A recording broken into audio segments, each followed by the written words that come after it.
We've talked repeatedly about how, since this started, Israel seems to be just speed running all of the mistakes the U.S. made post 2001.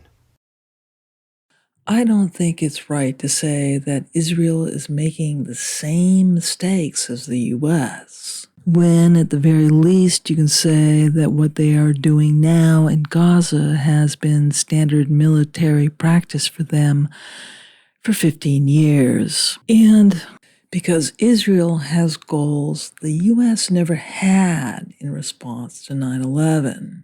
While the U.S. and Israel shared or shares a common desire for retribution to an attack on national soil, Israel has a set of goals the U.S. never had for Afghanistan or Iraq. And worst, it could be said that the Bush administration purposed to force both nations into our sphere of influence, but the U.S.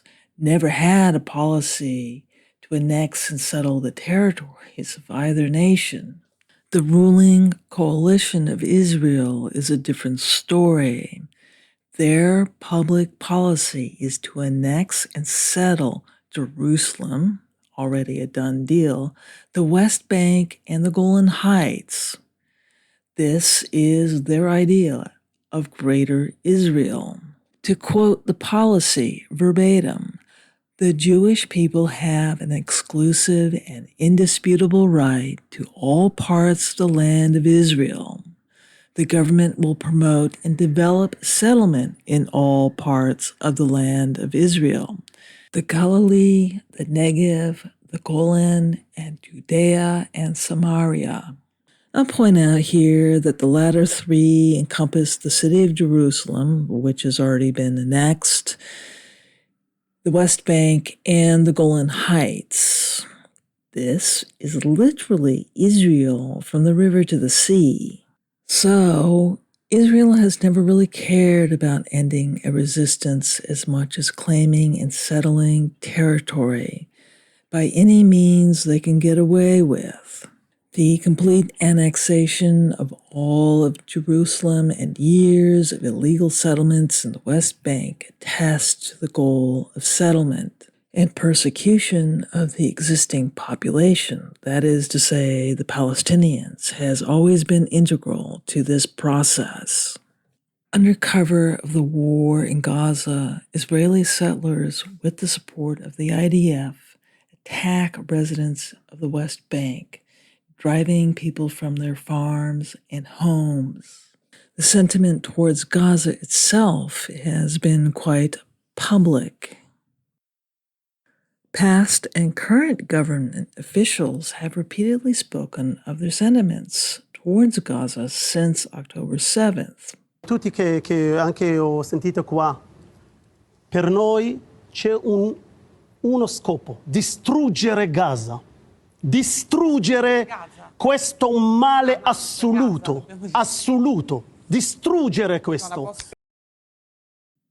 It really hasn't gotten much different than either totally destroying it or turning it into a parking lot.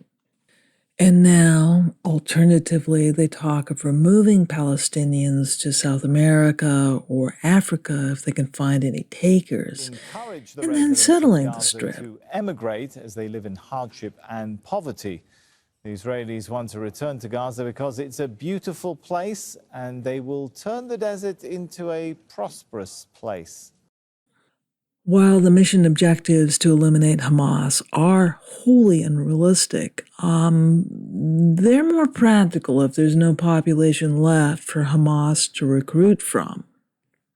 Just saying. And I will remind people that Israel's war on Gaza is being conducted under conditions of total siege. They are suffering the four horsemen: war, famine, pestilence, and death. They lack food, clean drinking water, or any water at all, as they are being steadily herded to the border of Egypt and into settlements incapable of sanitation or providing shelter, which then become subject to attack. It's very difficult to imagine that Israel isn't planning to stage an expulsion of the population into Egypt. And they're going to try to figure out how to get that done. Anyway, at some point, there won't be anywhere else for them to be driven to. And the longer these conditions are sustained, the higher the fatality rate. That's what famine and disease tend to do. After 4 months of combat, 20% of the population is suffering infectious disease, threatening an epidemic from a lack of medical care, sanitation, or shelter. 40 to 50% of the population is facing famine. 1 million children are at risk of malnutrition and disease. And 2 million Gazans, basically the entire population, has been displaced, herded to the border of Egypt. Combat is projected to continue well into 2024. Begging the obvious question, what will be the consequences of another 2, 3, 4, 5, or 6 months of total siege? So, what does that mean? Not only was all of this horrible, it also didn't accomplish anything. Nothing changed. Everything you have seen, everything you will see, because this isn't over, you will see again. Remind me again what the consequences of a few more months of the Four Horsemen are going to be, because I think that's where this is going.